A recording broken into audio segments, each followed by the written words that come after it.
దివి నుంచి భూకి దిగి వచ్చిన దివ్యాత్మ స్వరూపులందరికీ కూడా ఆత్మ ప్రణామాలు.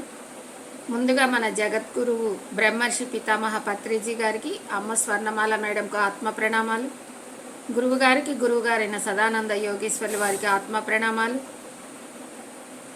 ప్రతిరోజు నిత్యం మనకు ధ్యానాన్ని, ఆత్మజ్ఞానాన్ని అందిస్తున్న మునిబాబు సార్కు, సుగుణ మేడంకు ఆత్మ ప్రణామాలు. ఆత్మ ప్రణామాలు ఫ్రెండ్స్. మనం స్వాధ్యాయనంలో భాగంగా ఇంతకు మునుపు సీతాయనం చదువుకున్నాము, ఇప్పుడు ఆత్మాయనము చదువుకుంటున్నాము. ఆత్మాయనంలో నిన్నటి రోజున మరి ఒక పైలట్ యుద్ధ విమానంలో నుండి పడిపోయి ఆ విమానం కాలిపోయి అతను మరణించటం జరుగుతుంది. అతని తల్లిదండ్రుల దగ్గరకు ఇతని ఆత్మస్వరూపం వెళ్ళటం, వాళ్ళు నిద్రపోయిందాక ఎదురు చూడటం, వాళ్ళు నిద్రపోయిన తర్వాత తల్లిదండ్రులు వాళ్ళ ఆత్మస్వరూపాలు బయటికి రావటం, తన కొడుకుని చూసుకోవటం జరిగింది. నిన్న అంతటి వరకు మనం చదువుకున్నాము, ఇప్పుడు అక్కడి నుంచి చదువుకుందాము. నిద్రలో వాళ్ళ సూక్ష్మ శరీరాలు బయటకు పడగానే కొడుకును చూసి వాళ్ళు విపరీతంగా సంతోషించారు. వాళ్ళు నిద్రపోతూ ఉన్నారు. వాళ్ళ ఆత్మ గాఢ నిద్రలోకి వెళ్ళిపోగానే వాళ్ళ ఆత్మస్వరూపాలు కూడా బయటికి రావటం జరిగింది. ఎప్పుడైతే వాళ్ళ ఆత్మస్వరూప రూపాలు బయటకు వచ్చినాయో అక్కడ వాళ్ళ కొడుకుని చూడటం జరిగింది. ఆ కొడుకుని చూసి ఆ తల్లిదండ్రులు ఎంతో మురిసిపోయారంట, సంతోషించారంట. అమ్మో, నా కొడుకు మా దగ్గరకు వచ్చాడు, యుద్ధంలో నుండి తిరిగి మా దగ్గరకు వచ్చాడు అని చెప్పేసి ఎంతో సంతోషించారంట. జరిగింది వాళ్ళకు చెప్పడం మొదలు పెట్టారు మా నేస్తం. ఇక భారతీయ నేస్తం ఉన్నాడు కదా, ఆయన జరిగింది వాళ్ళకి వివరిస్తున్నాడంట.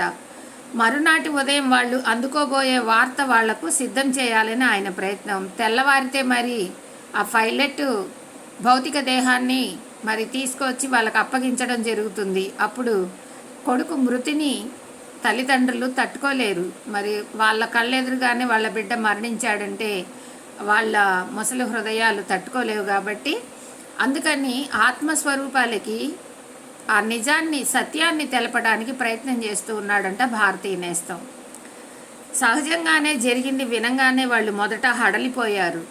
అయితే తమ కొడుకు ఏ విధంగానూ తమకు దూరం కాలేదని అర్థమయ్యేసరికి తాము నిద్రపోయి స్థూల శరీరం నుంచి బయటికి వచ్చినప్పుడల్లా తమ కొడుకును చూడవచ్చని, మాట్లాడుకోవచ్చని గ్రహించేసరికి గొడ్డలి పెట్టులాగా అనిపించిన బాధ కాస్త మటుమాయం అయ్యింది. ఎప్పుడైతే వాళ్ళు సత్యాన్ని గ్రహించారో, ఏమిటి సత్యం? ఈ భౌతిక శరీరం శాశ్వతం కాదని, లోపల ఉన్న ఆత్మ చైతన్య శక్తి సత్యమని, అది ఎప్పుడు ఉంటుందని, నిలిచి ఉంటుందని, ఈ సత్యాన్ని ఈ భారతీయ నేస్తం ఎప్పుడైతే ఆ తల్లిదండ్రులకు వివరించాడో వాళ్ళు కొద్దిగా అవగాహనలోకి తీసుకున్నారు. మేము ఎప్పుడైనా సరే నిద్రపోతూ గాఢ నిద్రలోకి వెళ్తే మా ఆత్మస్వరూపాలు బయటికి వచ్చి మా కొడుకును కలుసుకోవచ్చు. అతను భౌతికంగా శరీరంలోనే లేడు తప్ప మానసికంగా మరి ఆత్మస్వరూప రూపంలో మాకెప్పుడు దగ్గరగానే ఉంటాడు అని చెప్పి వాళ్ళు గ్రహించడం వల్ల ఆ దుఃఖం అనేది కొంచెం తగ్గిందంట వాళ్ళకి. బాధపడాల్సిన విషయం, జాలిపడాల్సిన విషయం ఏమిటంటే, శరీరంలో నుండి బయటికి వచ్చినప్పుడు ఏం చూస్తారో, ఏం వింటారో మనుషులు గుర్తుపెట్టుకోరు. నిజమే కదా, మనం ఏమనుకుంటాం? కలగన్నాం అనుకుంటాం. ఆ కళను గుర్తుపెట్టుకుంటామా? ఆ కళలో వచ్చిన విషయాలన్నీ నడుచుకుంటామా? వాటి మీద నిలబడతామా? అలా కూడా ఉండం కదా. మరి మళ్ళీ భౌతిక ప్రపంచంలోకి రాగానే ఇక్కడ మళ్ళీ నేను, నా పిల్లలు, నా తల్లి, నా తండ్రి అన్న భావంలో పడిపోయి ఆ సూక్ష్మ శరీరంతో వాళ్ళని కలుసుకుంటున్నాము విషయాన్ని మర్చిపోతాం. అంటే సత్యాన్ని మర్చిపోతాము మనం అక్కడ. అయితే ఒక విషయం నాకు ఇప్పుడు అర్థమైంది. చాలామందికి ముందుగానే ఎందుకో అనిపిస్తూ ఉంటుంది, తమ కుటుంబ సభ్యుల్లో ఎవరికో యాక్సిడెంట్ గురి కావటమో లేక చనిపోవటమో జరుగుతుందని. అలా ఎందుకు జరుగుతుంది అంటే వాళ్ళకు హాస్టల్ భూమికలలో ముందుగానే చెప్పటం జరుగుతుందన్నమాట. వాళ్ళు మేలుకునేటప్పుడు ఆ జ్ఞాపకం కొద్దిగా వాళ్ళ చైతన్యంలో ఉంటుంది. అందుకే ముందుగానే వాళ్ళకి అనిపిస్తూ ఉంటుంది. ఇప్పుడు చూడండి, మన ఇంట్లో మనకు బాగా దగ్గరైన వాళ్ళకి ఏదన్నా యాక్సిడెంట్ అవ్వటం కానీ, కింద పడి దెబ్బ తగలటం కానీ, ఏదైనా ప్రమాదంలో ఇరుక్కోవటం కానీ, అలా ఏదైనా జరుగుతున్నప్పుడు మనకు ముందుగానే కళ్ళలో కనిపిస్తూ ఉంటుందన్నమాట. అరే, ఈరోజు ఏదో మన పిల్లలకి లేదా మన ఇంట్లో పెద్దవాళ్ళకి కానీ లేదా భర్తకు కానీ తమ్ముళ్ళకి కానీ అన్నలకు కానీ ఏదో ప్రమాదం జరుగుతున్నట్టుగా నాకు రాత్రి కల వచ్చింది, ఏదో జరగబోతోంది అని చెప్పేసి మనం తెల్లవారి నిద్ర లేచిన తర్వాత అనుకుంటూ ఉంటామన్నమాట. అట్లాగా జరుగుతూ ఉంటుంది కొంతమందికి. అంటే ఏం జరుగుతుందంటే మనం గాఢ నిద్రలోకి వెళ్ళిపోయినప్పుడు ఆలోచన రహిత స్థితిలోకి వెళ్ళిపోతాం కాబట్టి మన లోపల ఉన్న ఆత్మస్వరూపము బయటికి రావటం జరుగుతుంది.